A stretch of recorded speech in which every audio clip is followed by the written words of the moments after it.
கோபப்பட்டு சொத்து வேணாம், எதுவுமே வேணாம், என்னுடைய ஒரே சொத்து காவேரி தான் அப்படின்னு சொல்லி கிளம்பி வரார் விஜய். இதில் நமக்கு புரியாத விஷயம் என்ன அப்படின்னா, இது விஜயுடைய அப்பாவுடைய சொத்து. அதை வந்து பார்த்துக்கிறதுக்கான கார்டியனாக மட்டும் தான் தாத்தா பாட்டி இருந்தாங்க. மொத்த சொத்துமே கல்யாணம் முடிஞ்சதுக்கு அப்புறமா விஜயோட பேருக்கு மாறிடுச்சு. விஜய் அதுலேயும் பாதி பொறுப்பை வந்து கம்பெனியை நிர்வகிக்கிற பொறுப்பை வந்து ஆல்ரெடி காவேரி கிட்ட கொடுத்தாச்சு. ஸோ இப்போ கிளம்பி அங்கேருந்து இங்கே வந்துட்டாருன்னா அந்த கம்பெனி யார் பார்த்துப்பா, பிஸ்னஸ் அதுவாகவே நடக்குமா இல்லை என்னங்கிறதே நமக்கு ஒன்றும் புரியல. ஒரு மாதிரி குழப்பமாக தான் இருக்குது. ஆனால் இதுக்கு நடுவில் இப்போதைக்கு வந்து லாஜிக்கே இல்லாமல் என்ன நடக்கலாம்ங்கிறதுக்கான ஒரு கற்பனை தான் இது, வாட் இஃப் ப்ரெடிக்ஷன் இது. ஸோ இப்போ வந்து பார்த்தீங்க அப்படின்னா வந்து இப்போ தாத்தா பாட்டிக்கிட்டலாம் கோவப்பட்டுட்டு நீங்கள் எல்லாருமே வந்து யாரும் என்ன புரிஞ்சிக்கல, நான் கிளம்புறேன், எனக்கு காவேரி முக்கியம், எனக்கு வேறு எதுவுமே முக்கியம் இல்லை, நீங்கள் என்ன சொத்து தரமாட்டேங்கிறீங்களா, என் பேரில் தான் இருக்குது, இருந்தாலும் பரவாயில்ல நீங்களே அனுபவிச்சுக்கோங்க அப்படின்னு கிளம்பி இப்போ வந்து விஜய் இங்கே வந்ததுக்கப்புறமா சாரதா முதல்ல ஷாக்காகும் பொழுதே வந்து நான் வந்து கோடீஸ்வரன் விஜய் கிடையாது, பணக்காரன் விஜய் கிடையாது, பணக்கார திமிரு பிடிச்ச விஜய் கிடையாது, வெறும் விஜய், எம்டி விஜய் நீ ஏற்றுப்பியா அப்படின்னு வந்து கேட்க, நீங்கள் ஏற்றுப்பீங்களா அப்படின்னு சாரதாட்ட கேட்க, சாரதா உள்ள வாப்பா அப்படின்னு கூப்பிட்டுட்டு எப்படியும் வந்து கீழே அந்த பக்கத்து வீடு வந்து ஆல்ரெடி நீ தான் ஆக்குபை பண்ணியிருந்தேன், வேறு யாரும் வரவே இல்லை, அந்த வீட்டுக்கு போய் நீங்கள் 2 பேரும் தனி கொடுத்தனமா, நீங்கள் 2 பேரும் அங்கே சந்தோஷமாக இருங்க. இந்த வீட்டில் வந்து எப்படியும் வந்து ஆல்ரெடி குமரனும் கங்காவும் வேறு இருக்காங்க, இந்த சின்ன வீட்டில் 2 ஜோடியெல்லாம் இருக்கிறது கொஞ்சம் கஷ்டம், அதனால் நீங்கள் அங்கே போயிருங்க அப்படின்னு இவங்களை அங்கே அனுப்பிவிட்டு அதுக்கு உடனே ஒரு பால் காய்ச்சற ஃபங்க்ஷன், இவங்க 2 பேரும் சேர்ந்து ஒன்று மண்ணா சந்தோஷமாக வந்து வாழ்க்கையை தொடங்குறதுக்கான இன்னொரு அத்தியாயமாக ஒன்றா, அதுவும் வயிற்றில் குழந்தையோடு ஆரம்பிக்கிற அத்தியாயங்கள். அதுக்கு உடனே குட்டி ரொமான்ஸ் சீனுக்கு நடுவில் தாத்தா வேற வந்து, தாத்தாவும் வந்து நீ இப்போ நீ என்ன சொன்னாலும் நீ கேட்க போகிறதில்ல எனக்கு தெரியும்டா, ஆனால் நான் உனக்கு இங்கே வந்து நீ எங்கே இருந்தாலும் சந்தோஷமாக இருந்தால் எனக்கு போதும், உனக்கா வந்து எல்லாம் சரியாகி உன் தாத்தா உன் பாட்டியும் சித்தியும் கன்வின்ஸ் ஆகிட்டாங்கும் போது அங்கே வா அப்படிங்கிற மாதிரி சொல்ல போகிறார். ஸோ இதுக்கு முன்னாடி சொல்ல வேண்டிய விஷயமே என்னென்னா, காவேரி கர்ப்பமாக இருக்காங்க. இதை சொன்னாலே எப்பயோ பல பிரச்சனைகள் முடிஞ்சிருக்கும்.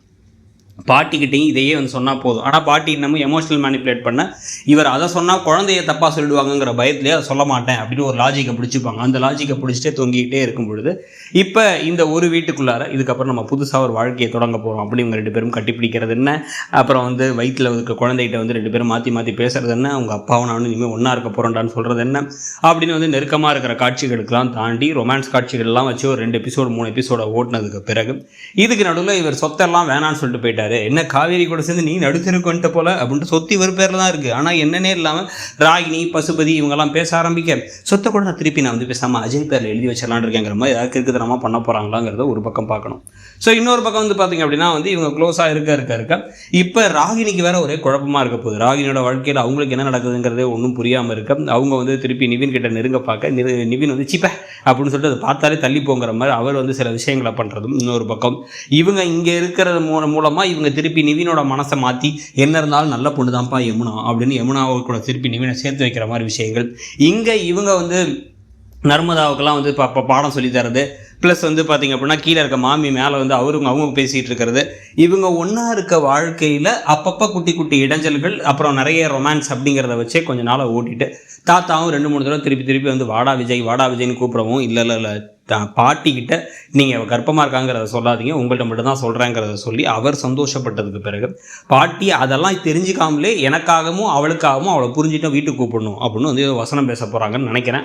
ஸோ அதை வச்சே கதை போச்சு அப்படின்னா இழுத்துக்கிட்டே போக வேண்டியதான் கதையை, வேறு எதுவுமே இல்லாமல்.